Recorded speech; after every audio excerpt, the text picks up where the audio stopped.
मुळा धरणाच्या अथांग पाण्यावर बारागाव नांदूर धक्का ते जांभळी धक्क्यादरम्यान चालणारी प्रवासी यांत्रिक बोट नादुरुस्त झाली. त्यामुळे मागील 4 दिवसांपासून धरणाच्या पलीकडील वावरत जांभळी जांभुळबन या गावांमधील ग्रामस्थांचा राहुरी तालुक्याशी संपर्क तुटला आहे. राहुरी तालुक्यातील ही 3 गावे मुळा धरणाच्या पाण्याने 3 बाजूंनी वेढलेली आहेत. या गावांमधील नागरिकांना धरणाच्या अथांग पाण्यातून प्रवासी यांत्रिक बोटीत प्रवास करून बारागाव नांदूर मार्गे राहुरी येथे तालुक्याच्या ठिकाणी यावे लागते.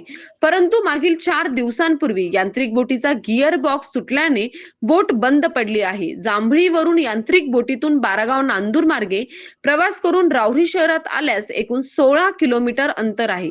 जांभळीवरून रस्ता मार्गे राहुरीला यायचे असेल तर ढवळपुरी अहिल्यानगर मार्गे 100 किलोमीटर किंवा वनकुटे चास आग्रेवाडी म्हैसगाव मार्गे 80 किलोमीटर फेरा मारावा लागतो. यांत्रिक बोट बंद पडल्याने वेळ व प्रवास खर्च 3 पट वाढला आहे. दररोज 300 ते 400 नागरिक यांत्रिक बोटीतून प्रवास करीत होते. बोट बंद पडल्याने ज्यांना राहुरीला जाणे अत्यंत गरजेचे आहे असे अवघे 30 ते 40 नागरिक मासेमारी करणाऱ्या खाजगी छोट्या होडीतून जीव मुठीत धरून जलप्रवास करीत आहेत. त्यामुळे मागील 4 दिवसांपासून राहुरी तालुक्याशी या गावांचा संपर्क तुटल्याच जमा आहे. बंद पडलेली यांत्रिक बोट जुनी व कालबाह्य झाली आहे. त्यामुळे नवीन यांत्रिक बोट मिळणे गरजेचे आहे. महाविकास आघाडी सरकारच्या काळात तत्कालीन पालकमंत्री हसन मुश्रीफ यांच्याकडे पाठपुरावा करून तत्कालीन राज्यमंत्री प्राजक्त तनपुरे यांनी जिल्हा नियोजनातून 90 लाखांना मंजुरी घेतली होती. महाराष्ट्र मेरीटाईम बोर्ड यांच्या मापदंडानुसार बोटीचा आराखडा तयार करून ठेकेदाराला यांत्रिक बोट पुरवण्यास 6 महिन्यांची मुदत दिली होती. परंतु महाविकास आघाडी सरकार बदलले त्यानंतर संबंधित ठेकेदाराला वारंवार मुदतवाढ देण्यात आली. ती यांत्रिक बोट आजपर्यंत मुळा धरणात आली नाही. याबाबत महिला संघर्ष समिती अध्यक्षा वर्षा बास्कर म्हणाल्या की वावरत जांभळी जांभुळबन गावांना धरणाच्या अथांग पाण्यातून जीवघेणा प्रवास करावा लागतो. शासकीय कामे, आजारपण, बँकेची कामे, शिक्षण, शेतमाल वाहतूक अशा सर्वच बाबतीत बोटींवर अवलंबून राहावे लागते. सध्याची बोट जुनी कालबाह्य झाली आहे. ती तातडीने दुरुस्त व्हावी, नवीन यांत्रिक बोट मिळावी अशी मागणी वर्षा बास्कर यांनी केली. रामदास बास्कर म्हणाले की माजी मंत्री प्राजक्त तनपुरे यांच्या पाठपुराव्यातून नवीन यांत्रिक बोटीसाठी जिल्हा परिषदेतर्फे 90 लाखांचा निधी मंजूर झाला. परंतु मागील 5 वर्षात नवीन बोटीचे अवघे 60% काम झाले आहे.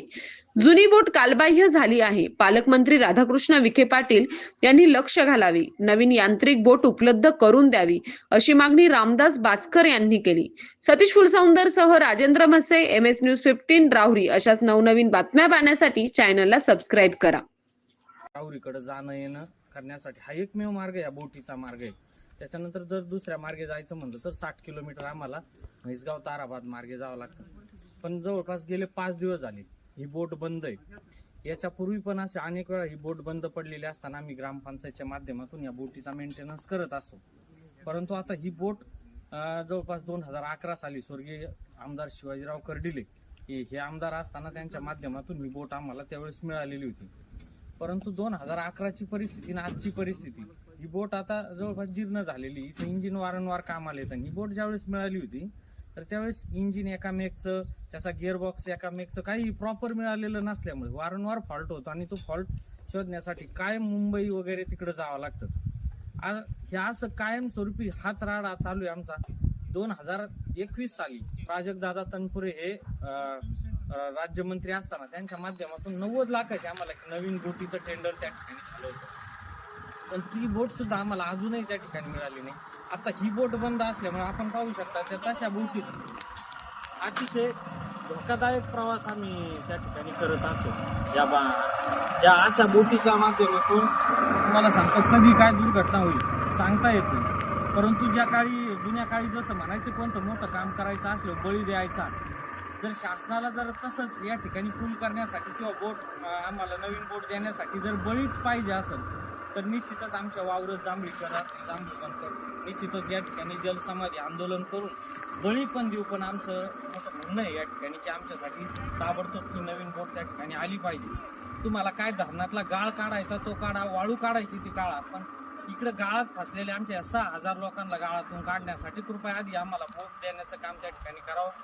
या ठिकाणी माझी जांभळी वावरत जांभूळवनकरांच्या वतीने त्या आमच्या तालुक्याचे आमदार आदरणीय अक्षयदादा कर्डिले असतील, आपल्या राज्याचे मंत्री आणि जिल्ह्याचे आदरणीय पालकमंत्री राधाकृष्ण विखे साहेब यांना तर माझी विशेष विनंती, कारण त्यांच्याकडे जलसंपदा खातं सुद्धा असून आणि जिल्ह्याचे पालकमंत्री पण आहेत, त्यांनी आमची हाल अपेष्टा बघून किमान आम्हाला लवकरात लवकर 2-3 दिवसामध्ये या लॉन्चच्या याच्यात दुरुस्ती करण्यासाठी असेल किंवा नवीन लॉन्च देण्याचं काम असेल हे ताबडतोब त्यांनी करावं अशी मी त्यांना विनंती करतो.